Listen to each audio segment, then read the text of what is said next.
పెళ్ళైనా పండగైనా వేడుక ఏదైనా పట్టుచీరల ప్రత్యేక వేదిక వారాహి సిల్క్స్. ఎలమంచిల కోర్టులో సెక్షన్ 41A నోటీస్ ఇవ్వండి అని స్టేషన్ బయలు ఇవ్వమని జడ్జి గారు ఆర్డర్ చేసిన మరుక్షణం ఏలూరు పోలీసులు అని చెప్పి తీసుకుని వెళ్ళారు. మేము ఏలూరులో వెయిట్ చేస్తుండగా we got information morning itself. Gannavaram పోలీసులు అతను అరెస్ట్ చేశారు. ఆ గన్నవరం పోలీసులు గన్నవరం కోర్టులో ఎఫ్ఐఆర్ నెంబర్ 188/2026 4/7/2026 ఎఫ్ఐఆర్ కట్టారు. Section 147, 148, 152, 192, 197, 1B, 1D, 353 subclause 1, subclause B of BNS and section 13 and 39 of UPA.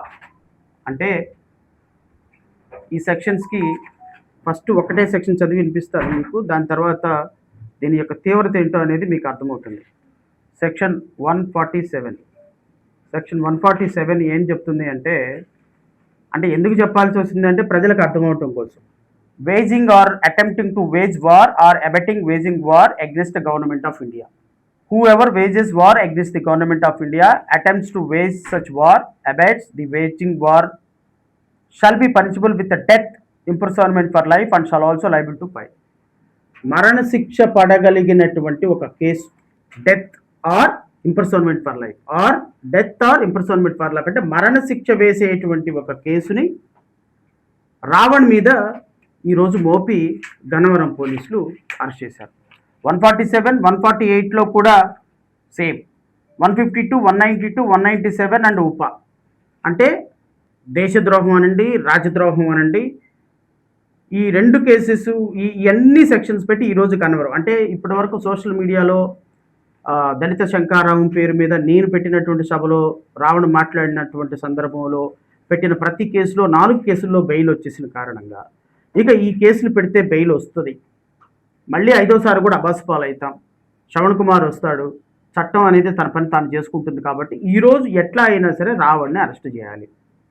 రావణ్ని arrest చేసి రావణ్ మీద ఇప్పటి వరకు పెట్టిన 102 కేసులు ఏదైతే ఉన్నాయో ఈ 102 కేసెస్లో ప్రతి ఒక్క కేసులో, ఎందుకంటే చట్టంలో ఒక్కసారి కనుక 14 days రిమాండ్ వచ్చింది అంటే ఇక 102 కేసెస్లో మళ్ళీ కొత్త ఎఫ్ఐఆర్లు కట్టి వాటిలో పీటీ వారెంట్లు వేయాలి. పీటీ వారెంట్లు వేసుకుంటూ ప్రతి దాంట్లో బెయిల్ తీసుకుంటూ 1 సంవత్సరమో 2 సంవత్సరాల్లో రావణ్ని జైల్లో ఉంచాలి అనేటువంటి ఒక చీకటి ఒప్పందంతో రాష్ట్ర ప్రభుత్వం వేసినటువంటి ఒక చీప్ ట్రిక్.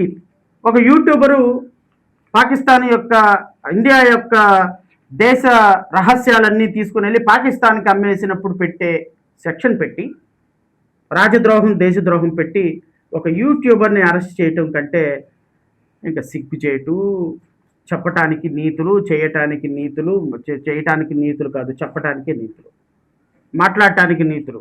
పాటించేది సనాతన ధర్మం, చేసేదేమో వినాశన ధర్మం, మాట్లాడేదేమో చట్టం, చేసేదేమో అన్యాయం. కళ్యాణ్కి సమర్థమా? పవన్ కళ్యాణ్కి ఈ చర్యలు సమర్థించుకుంటే I'm living it to her. ఈ కేసు పెట్టింది శివశంకర గలిపాటి. ఈ కంటెంట్స్ ఏంటంటేనంటే this is a case of glorification of a band terrorist organisation and propagation of extremist ideology through social media that accord on 28/6/2026 between 17 hours and 21 hours. 28వ తారీఖు జూన్లో between 17 అంటే 5 గంటల నుంచి 21 వరకు 21 hours at Gannavaram village and mandal and social media and was reported on 4/7/2026 a complainant Garipatar Shivashankar son of Veera Venkateswararao aged about 44 years. The complainant stated that Bachchalakuri Joseph, the administrator and content creator of the YouTube channel Prashna, uploaded and circulated a video alleging containing speeches that glorified the banned terrorist organization CPI Maoist అనేటువంటి ఒక organisation ban అయినటువంటి ఆర్గనైజేషన్ని పొగుడుతూ, glorify చేస్తూ, వారిని స్తుతిస్తూ, propagated extremist ideology.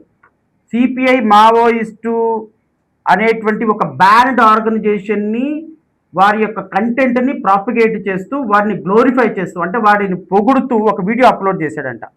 Circulated A video ఎలీజింగ్ containing speeches that glorified the banned terrorist organization Maoist, propagated the extremist ideology and encouraged public support for armed rebellion against the state.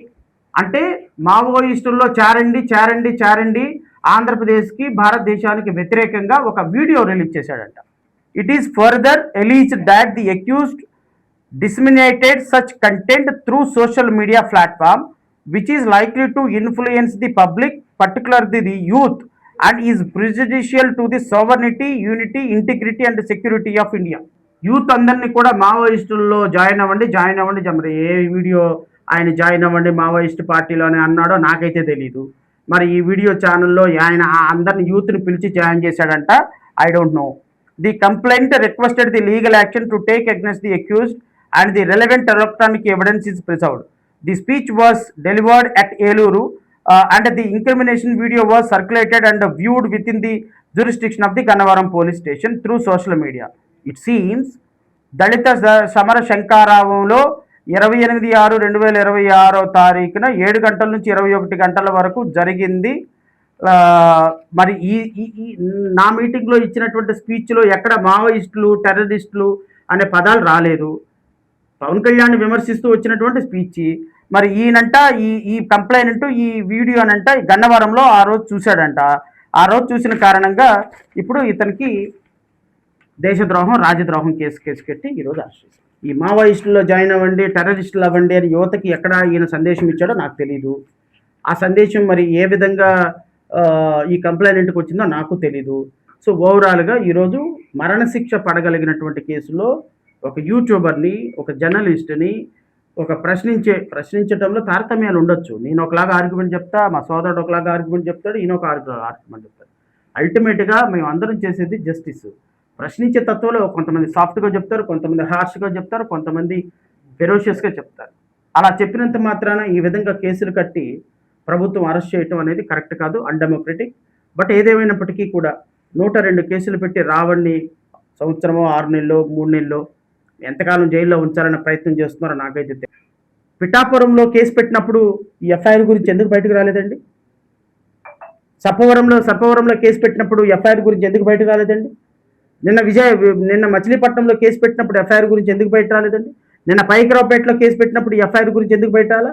అంటే ఈ 4 చోట్ల bail వచ్చింది కాబట్టి ఇక ఇప్పుడు కొత్త సబ్జెక్ట్ ఒకటి create చేసి కొత్త రిపోర్ట్ ఒకటి క్రియేట్ చేసి ఇక సోషల్ మీడియా కేసెస్లో ప్రతి చోట శ్రవణ్ కుమార్ ఆర్గ్యూ చేసి కేసులు బెయిల్ తీసుకొస్తున్నాడు కాబట్టి చట్టం మనకు వ్యతిరేకంగా ఉంది కాబట్టి ఇప్పుడు వాడిని టెర్రరిస్ట్ అనే ఒక ముద్ర వేసి తీవ్రవాది అని ఒక ముద్ర వేసి అతను మాట్లాడేది మావోయిస్టుకి ఫేవర్గా ఉందని ఒక ముద్ర వేసి వీలైతే 4-5 మేము రావణ భావాలకి అట్రాక్ట్ అయ్యి మేము మావోయిస్టులో జాయిన్ అవుదాం అనుకునేటువంటి ఒక 4-5 స్టేట్మెంట్లు తీసుకొని రేపొద్దున ఆయన్ని అరెస్ట్ చేయించి మిగతా 102 కేసెస్లో పీటీ వారెంట్లేసి రిమాండ్ తీసుకుందాం అనుకున్నటువంటి మీ అమోఘమైనటువంటి తెలివితేటలకి శతకోటి వందనాలు.